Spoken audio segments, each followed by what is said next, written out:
Hello, you are listening to TYM Time. Welcome to our very first episode for this new podcast.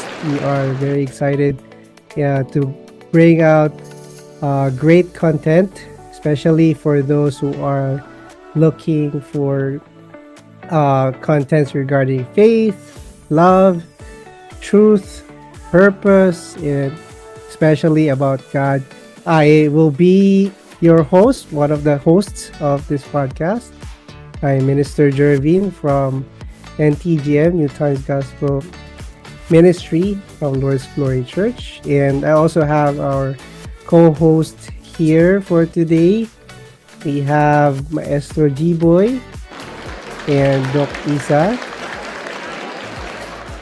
Maestro G-Boy, we call him Maestro because once upon a time he used to lead the choir in the church, and everybody just naturally just called him Maestro without really his consent. Pero it stuck around already. So up to now, even up to now, we still call him that, or a lot of them still call him that. So. And can you say hi? Short intro, Maestro. Hey, Minister Jervin, thank you so much for having me. They call me Master G Boy because yes, a long time ago I did choir.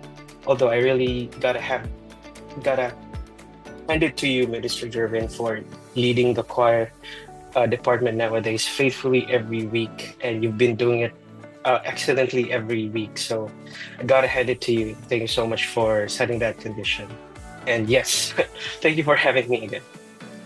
Yes, thank you. I also used to learn from Maestro G-Boy. So in a way, yeah, actually, thank you right back. Kasi I also learned a lot things I'm also using now. And yun. And also we have Doc Isa. Can you say hi also? Short intro. Hello. Thank you, Minister Jervin. I am Doc Isa mainly because I have a PhD. Hindi po ako doktor na nagdo-doktor ng tao, but I have PhD in physics and in data science. That's why they call me Doc Isa. So I'm a scientist. Background ko, I'm a scientist. And I am learning a lot in having thank you meetings together with our brothers and sisters. So that's why I'm also excited to be part of this podcast, no, TYM podcast. So yun, thank you, Minister Jervin, for having me. Yes. So yun, we have Maestro G-Boy. He's working po in BPO industry.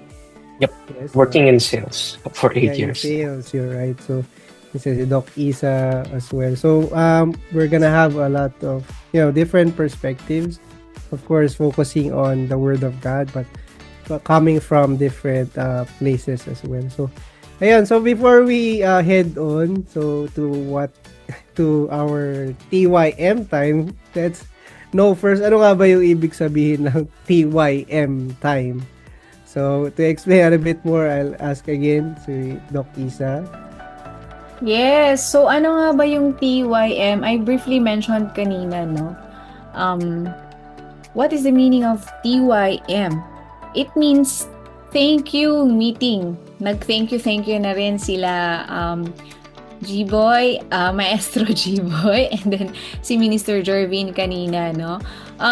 The inspiration is from Matthew chapter 18 verse 20. And it says there, "For where 2 or 3 gather in my name, there am I with them." So, thank you meeting is an avenue for all of us to share grace and reflections on the words we are hearing weekly on the gospel of Jesus and the scriptures from the Bible. So, it's also an opportunity for us to learn from each other and receive grace and inspiration from the learnings of each other and from the experiences of each other. So we believe that through this TYM or thank you meeting, we will be able to receive a lot of inspirations as we share our reflections, determinations, and realizations. So, yun ang meaning ng TYM. Yes, TY. Thank you for that explanation. So our TY meetings, as mentioned, so we'll have reflections, we'll have discussions, and determinations. We'll be sharing our personal experiences as well to it. But we're gonna center on, of course, God's Word. We'll be featuring Sunday messages each week. So for this week, ang ating the message that we'll be centering on in our write-up title is The Wellspring of Life is in Your Heart and Thoughts. So the wellspring of life is in your heart and thoughts. Wellspring or sa Tagalog bukal, no? Bukal ng buhay or in other words, pinanggalingan, pinag-ugatan, pinanggagalingan. So it's in your heart and thoughts. And we have reference scriptures for this message. First one is in Proverbs 4, verse 23. Guard your heart more than anything else because the source of your life flows from it. And Deuteronomy chapter 32, verse 4. He is the rock. His works are perfect, in all his ways are just. A faithful God who does no wrong. Upright and just is he. And the insights are provided, or this write-up is by our minister Rosemary on January 26, 2025. And before we head on to the key principles of the message that we'll be sharing about, we'll have a warm-up, parang warm-up for all sa aming mga hosts. And something also, we'll have a question here, not just for us here as host and my co-host, but for all who are listening as well. You can also think about what your answer to this question is. So question for all is, how do you usually overcome a situation when your heart is being challenged? Share a recent situation you had. So pag nasusubok ang inyong puso, ano ginagawa mo para iyon ay yung malagpasan o yan, for you to overcome. So let's invite si Maestro muna. Share a recent situation you had. Yes, Minister. As someone who has been working in the BPO field for almost 8 years now, I think many people are aware that BPO call center back office could be a very toxic workplace, very fast paced. There's a lot of tension, not only between you and the customer, but also you and the workmates. So there are many times when I get very heated internally. I get hot-headed, and sometimes you really have these very difficult customers and workmates that I can't just help but to explode. But thankfully, I've been working from home now, so even though I do outbursts, it's just me and in this room. But um, to go back to the question, how these are the challenges. How do I overcome these very difficult challenges? It sounds cliche, but it really helps me to just stop, take a deep breath, and really pray. I think that what really works for me is when I just stop, tell myself to calm down and pray to God, pray to Jesus, pray to the Holy Spirit. I ask them, God, this is such a very difficult situation. Can you please enlighten me? Can you please teach me how to handle this situation? And really, more often than not, I get answers. I get an inspiration in my heart, or suddenly a very brilliant idea comes to mind after praying or during prayer. So I can really say that stopping, dropping everything, and praying to ask and receive answers is really something that I do to overcome difficult situations. For example, in my workplace. That's it for me. Yes, TY, Maestro, for sharing Thank you, that. Minister. And yes, so I think a lot of our listeners who are in the BPO industry, or even if not really BPO, just a lot of our listeners who are working can relate. For me as well, ka-relate din ako kasi I also worked in the BPO industry for a certain time. So it's really difficult in such an environment. Well, although I haven't seen you explode in personally, so and hopefully hindi na. Pero yeah, I di ko na imagine. Pero it's actually a lot of us has that kind of side. So it's something yeah, definitely difficult to overcome. But yeah, as you mentioned, you overcome it with stopping, dropping everything, and and I think Doc praying. Isa saw me exploding before back in college Ay because we were talaga. college mates. Medyo. Yeah, But thank yeah, God for the words. We yeah, were next time changed. siguro i-share Doc Isa yung example. Pero si Doc Isa naman yung mag-share ang kanyang answer for the question. Yes, for me naman, no, how do you usually overcome a situation when your heart is being challenged? Yung heart ko, marami ding challenges. Of course, we have different emotions. But, yung pinaka-recent, siguro may moment na nalulungkot ako kasi hindi ko magawa yung mga gusto kong gawin. For example, I have an injury sa paa ko, no? So, I cannot play sports, which I usually do. And some other things.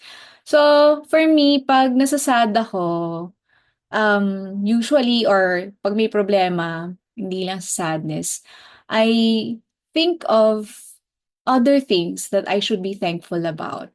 Although sobrang idealistic kasi ng gano'n that sometimes it's hard to think of other things. But through the teachings given us na um, learning how to control that or at least figure out a way para ma-overcome mo yun. One of the things na nag-strike talaga sa akin is think of the things that you are thankful for or think of the things that God has done for you in the past. And in the same way, He will also do that to you in the present and in the future times. So, yun inisip ko, ano ba yung pwede kong i-give thanks today instead of me focusing my thoughts sa negativity or negative thoughts. So that's how I overcome. And then we realize that through that, we will see na ang dami pa pala talagang pwede nating ipag-thank you kay Holy Trinity, especially kay Jesus sa words niya sa Bible. So, yeah, Mr. Jervy, thank you. TY for that, Doc Isa. And yan, praying for your injury to, of course, get better. Thank And you. actually, yung, yung answer ko, sakto actually yung answer nyo for introducing TYM as well. So, especially for ito yung first episode natin. So, yan, she mentioned nga na yun, taking the time to thank God, think of something to thank God for. And yan, si Doc Isa is one of the initiators itong TY meeting and this podcast as well. So, TY for that inspiration, okay, na galing of course from God. And yun nga, and related din yung answer ko. I think kung ako may injury, kung ako yung may injury sa paa, baka mahirapan ako sa mag-overcoming some situation. Kasi specifically for me, of course, prayer pa din yung answer ko.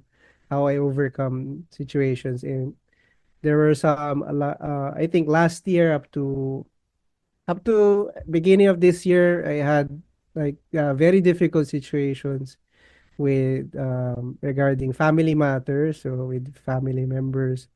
And yun naman, actually, I think for all of us, we share those kinds of moments. Actually, mas marami pa tayong beses ay kipag-away na talaga sa mga those who are close to us or yung mga family or relatives and so on. No, there are a lot of conflicts in that. So, although medyo personal, so I won't be able to share everything, pero there were certainly points na yun nga, I also feel like exploding, like maestro. Pero what I do is of course yun din actually very same din naman. It's praying. Pero another thing that I do that calms me down or makes me able to clear my thoughts well is walking. I walk it off. Kaya sabi ko kanina mahirapan ako. Kung may injury ako kasi I won't be able to walk off. So, and also getting away from kung saan yung, kumbaga yung gulo. So, getting away from that, if I have to walk somewhere, sometimes, hindi ko na namamalayan yung oras. May mga ganong klase na moment. So, that's how I usually can overcome situations. Yeah, challenging for my heart. So, yan. For those who are listening, yan, you can think about your answer, reflect about your answer as well. So, how do you overcome, things are challenging for your heart? Okay, so again, for our write-up, the title Wellspring of Life is in your heart and thoughts. We'll dive into some key principles of that message. So a principle here I will share to you is if you place something on the slanted ground, whatever you put there will tilt. Kung meron ka daw nilagay sa sahig o sa floor na slanted o hindi siya pantay, kung ano yung ilagay mo doon ay magtitilt din siya or it will also be slanted. Hindi rin siya pantay. So, um, you often do and say whatever is in your heart and thoughts. That is why you should be careful with whatever door you open your hearts and thoughts to and how you make your heart do. If your heart is tilted towards the opposite, whatever you hear or see, you will believe and justify in a tilted manner. Things are heard and seen according to your heart and views. Again, things are heard and seen according to your heart and views. So each one of us will share our takeaways. So those who are listening as well, you can note down ano yung mga takeaways you from this principle. You know what? If it's placed on a slanted ground, whatever you put there will tilt. So same way, if your heart is tilted, lahat ng makita mo, lahat ng marinig mo, they will also be seen or you will believe them in a tilted manner. So ano yung ating mga takeaway? So si Doc Isa naman yung mauna ngayon. Ang inyo pong takeaway. Sure. Sure. So sa akin, no, just to share, this is something very new, or very enlightening sa akin. Kasi, nakalagay dito, right? Pag slanted yung ground, whatever you put in it, magtitilt din. So, same with the heart and thoughts. Depende sa heart and thought mo, maririnig mo yung, things are heard and seen according to your heart and views. So, parang for me, napapaisip ako na, oo nga, no, especially when we are exposed sa mga informations or mga news sa world, a lot of things, especially may mga discussions, for example, a lot of things are interpreted based on the perspective of the person. If you are familiar with, sometimes yung saying, sinasabi ng iba minsan pag nag-aaway sila na, gusto mo kasing marinig, gusto mong marinig yung gusto mong marinig. Parang ganon. So, something new sa akin because I thought our hearts, ang mas madalas na naririnig ko is, our hearts will change based on what we hear. Pero, dito kasi is, based on your heart, nag-iiba yung meaning ng naririnig mo. Parang ganon. So, magkaiba siya na perspective, which is for me, napaka-enriching and enlightening. So, yun siguro, yun yung key takeaway ko because then, it means that before I listen to the words of God, I should have a proper heart. Kasi kung slanted yung heart ko, kahit sobrang ganda ng words ni God, I will always perceive it in a slanted way. Kaya pala, sinasabi ni God is, before you listen to the words, you have to empty out your heart, empty out your perspective. So, for me, napaka-importante pala talaga yung status ng heart natin before we listen to the words of God, or even before we talk to people. Otherwise, kung hindi maganda yung posture ng heart natin, even the good things will be interpreted in a different way. So yun for me, the importance of having the right heart before anything else. So that is why we need to pray. Nako-connect ko siya sa necessity of praying before and emptying our hearts. So yun for me, yung key takeaway, yung posture siguro ng heart natin or the field of our heart, kagaya na sa Bible. Yeah, so I agree. Definitely agree. It's a new perspective. Actually, most of the time yun nga narinig natin ba, whatever you see, whatever you hear, yun that's what, you know, that's how it affects your heart. Pero from another perspective naman, yun nga, it's our hearts also, depending on our hearts, that's also how we see or hear things, and also, that's how we judge and discern things. So, something na very enlightening in a way na it makes us reflect. Ano nga ba yung heart ko? Is my heart in may tamang ano ba siya? Is it unfair? Is it a fair ground? Parang ano ba siya? Or tilted towards something too much, or tilted in another way too much. So it's something that to really make us reflect. Yan. And si Maestro naman, your takeaway as well. For me, what really stood out for me is this: you should be careful with whatever door you open your hearts and thoughts to. So, the heart is a door. So, para bang for me, na-emphasize ulit sa akin yung concept na you have control over your heart. It's up to you what you open your door to. So all the more I realize na yeah, it's really very important to have good words para ma-measure up mo yung thoughts and concepts or theories na ipapasok mo sa utak or isip mo.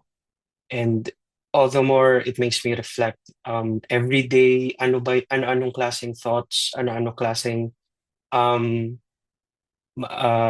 theories even ang ipapapasok ko sa isip ko or sa puso ko. So all the more I should be alert. I should make sure that my heart should not be tilted towards evil, unrighteousness, or towards ungodly thoughts. I should be more assertive, have more control of my heart. So yun, it makes me to be alert more. I should really make my heart guarded against unrighteous thoughts. Yun po. Yes, amen. Yeah, I actually also like that part nga yung it's your heart is you have control over it. What ikaw yung nagbubukas o ikaw yung nagsasara ng pinto, di ba? Kung ano ikaw yung nagpapapasok din nung kung ano man yung gusto mong papasukin sa puso mo. So something that also really strikes in my heart as well. So, for me naman, ang takeaway ko din, of course, connected din sa mga na-share na, I, yeah, I got to realize from the write-up, from the message, and also from the scriptures, the one who really knows, our heart and our thoughts, or us as human beings, yung sarili natin, and the one who really knows is God. Kasi for us, even though we're familiar somehow with yun. Alam natin yung concept na mayroon tayong heart, mayroon tayong thoughts, may isip. But we really cannot see, you cannot see them literally, and also cannot really we're not able to completely fathom lahat, no, how our hearts and thoughts really work. And see, yun, coming from the word of God, we come to realize, this is how it is, no. And yun nga, yung importance talaga ng heart and thoughts, because everything, yeah, it comes through there, everything comes through there. You will see good as good, you will see bad as bad, depending on your heart and thoughts. So really, really important to have the proper perspective, yung heart. Meron ka bang tamang heart and thoughts? And for each person, di ba, may kanya-kanya silang right and wrong. So in this world, um it's a never-ending debate kung sino talaga yung mas tama, kung sino may tamang opinion. So it's really great that we have God's word. Yun yung yun yung even ground that's the only even ground that we can really have. Something na absolute. Diba, in this world, we feel like there's nothing absolute in this world. Each person, they change day and night. Yung sarili nating thoughts, they change day and night. Diba? Mabago-bago tayo isip. Pero God's word, that's like, in the scripture, it says, heaven and earth may pass away, but my words will never pass away. So it's something na absolute. So we have something like that. So uh that's why it's so important to dapat doon mo ipaplant or kumbaga itatayo ang ating heart and thoughts. So those are that's my key takeaway on that principle. Yeah, so Amen. TY. That was very nice. That was very nice, and Jervin. Thank you. Amen. Yeah, so we'll proceed on to we have also so that's one principle from that message, one key principle. We also have actionable insights. Actionable, ibig sabihin mga bagay na we should, practice in our lives, something that we can take action from. So actionable insight. So we'll be sharing two from this message. Number one, learn about the standard. Learn about the model figure. Learn about the standard. Learn about the model figure. You have to do things following the standard. The model figure does not act on his own, but follows only according to God's words and fulfills only the will of God for this time period. God does everything through the model figure, just as a vehicle or an airplane moves according to how it is being operated. Number two is make and polish your heart perfectly into an even, fair ground. You have to make your heart perfect and clean. Only then will you be able to hear and see things cleanly and perfectly. If your heart is dirty, whatever you hear and see appears dirty. Therefore, listen properly and act properly so that you will grow even more perfectly. Ayan. So, excuse me. So again, key takeaways natin from these two insights. Yan, we can uh, have takeaway on one or both. Yan. So, depending on your inspiration. So, um, sino ba mauna? Ako na ba? Sige, ako na. Ay, matagal na pala ako nagsalita. So, si ano na, si Sige, ako Maestro na na lang. ulit. Yes. Um, my key takeaway for this is yun, really follow the standard. So the standard is the Lord, the standard is the word. Um, siya ang batayan ng lahat. Siya dapat ang maging batayan ng lahat ng thoughts, ng actions, ng decisions. Um, that way, nasa fair ground, kumbaga, yung magiging outcome, magiging maayos yung magiging result because you measured it against a golden standard. So that's my key takeaway for me. Yes, and since actionable insight siya, let's also share pala how will you apply it in your day-to-day life, Maestro? Yes. So yun. So especially when encountering for example, I have to decide on stuff. Um, well, of course, if I need to decide on some things, then I should always base it if it's going to be according to God's will. If does it contradict any words or any laws by God according to Bible or according to words, and will it? I should weigh it I should uh, calculate the pros and cons. So in that way, the decisions will really be according to God's will. So yun, be more aware, involve God more in this in my decisions. So that's how I can apply these in my everyday life. Yes, And amen. So Iyon, agree with that, involving God in our decisions, whether small or big, yan. Yeah, certainly that something we can do. So for me naman, quick na takeaway ko lang, I I remember yung scripture, Isaiah 11 verse 2. The Lord does not judge by what he hears or sees, but with righteousness. So, yun yung sabi, the Lord comes judging with righteousness daw. So, something na I thought about in the past, ano ibig sabihin ng di siya nagja-judge gamit yung nakikita niya? Paano siya nagja-judge? Ano ibig sabihin na he judges with righteousness? So, righteousness is something na of God. You can call many people good. You can call many things good, but you cannot just tag righteous without tagging God. It should be really involving God. So if it's come from God, that's how you call it righteous. So Jesus judges with righteousness, meaning with God's heart and thoughts, with God's word. So yun nga, connected with your takeaway as well, Maestro, yung following the standard. So I come to realize, so that's why God sends, the Messiah, so that he can be the standard. So that, yun nga, connected this up, actionable insight to, that's how you make your heart a fair ground, or an even fair ground, when you align it with the heart of the Messiah, or with the heart of our Lord Jesus Christ. So applying that naman in my daily life, um,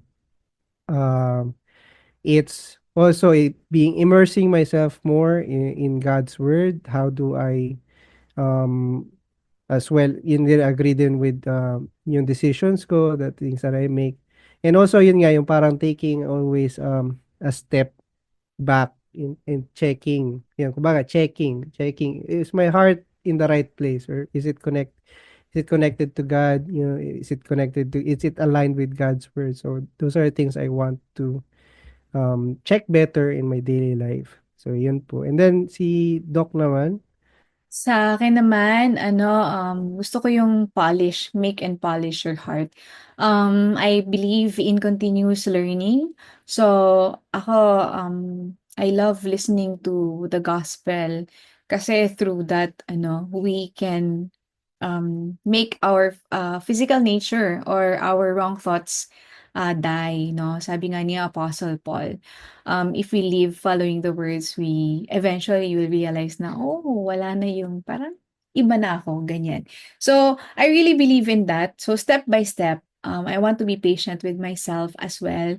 But also, hindi yung patient na sobrang relax lang. But step by step, learning and fixing our hearts based on the words of God and really repenting every day. Yun yung weakness ko. So, yun yung gusto kong ayusin. Yes, amen. So, yun, repentance, something na parang most of us, when we hear repentance, it's something na parang gusto mo layuan, or something na we can also be forgetful about. But something really important as well. It's cleaning oneself, di ba? So, pan you can paano magiging fair ground kung may marami siyang bato, or like that. So, something we do every day. So, yan. Thank you, uh, TY, sa inyo po, sa aking mga co-hosts, for sharing all your insights, and um, all of your, also sharing your experiences, and yun nga, ang mga takeaways nyo from our word summary. So last na, we're trying to fit everything in a short time, para for our listeners as well, as much as possible. It's something it's something quick to listen to, no? So just very quick lang, how can your TY mates help you this week? For me, prayer lang for continuous good health. Medyo tinamaan ng trangkaso. Slight lang, di na masyado lumala this week. So prayers for that, and also for this podcast. So I hope God can work through me. I believe God has a lot of messages this time na He wants to impart, and I hope this can be a medium for many people to be inspired, to be closer to God. So, yun. Si Doc, mabilis lang din. How can we help you this week? Ayun, so akin din, it's all about the body, no? Please pray for me as well to be able to train my body because I really want to be more spiritual and do things more. But of course, the body is, getting older. So, yun lang po, prayer for health in the body. Thank you. Yes. Hindi pa naman Sa akin, halata, Doc. Sige, sa akin po same. maestro. Same for the body din po, for the health. Yun po yung Yes. mga challenges na face natin habang tumatanda. Kahit ng mga 30s pa lang tayo. Oo, correct. Yes. Sa akin po, please pray for so that I will have consistency and determination and devotion. Kasi baka di ko mga missions ko di ko magawa until the end as usual. Mm. And yun po yung challenge sa akin, and pray for so that I will communicate on time. Hindi ako maging late sa mga replies. Anyway, yun po. Yan po. Amen. So, okay. So, for our TY mates who are listening, I hope we can also help you if you want feedback or things you want to pray for. How can we help you? Please email us at tympod.ntgm@gmail.com. So again, that's tympod, timepod, ntgm@gmail.com. So feedbacks, or if you want, how can we help you, for requests, please feel free to email us. Yan po. So thank you. That's it for our first episode. Congrats. Thank you. Thank you po. See you next time, TY mates. See you next time. Bye-bye. Siya po.